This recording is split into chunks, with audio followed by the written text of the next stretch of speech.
Ito pong Iglesia ni Cristo po. Ito po, naniniwala po ako na ito pong Iglesia ni Cristo ay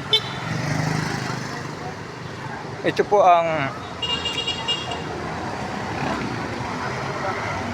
pinag-ano ng Diyos na dapat aniban ng tao upang maligtas. Kasi ang sinasampalatayan ko dito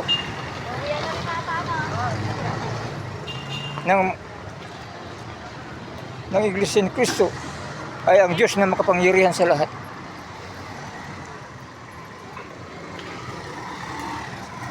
Ang Diyos po ay hindi nagpabaya kung dumalangin ka lang po sa Panginoon Diyos.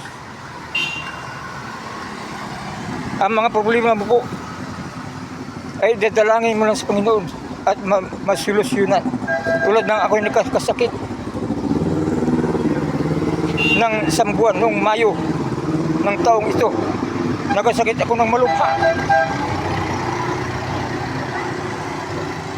Malubha po ang sakit ko. Stroke at hindi na makalakad. Ngunit nang ako'y dumalangin at tumawag sa Panginoon Diyos, sa loob ng isang buwan, pinagaling niya ang karamdaman kong ito. Salamat sa Panginoon. Purihin siya. At nakabalik ako sa mga pagsamba.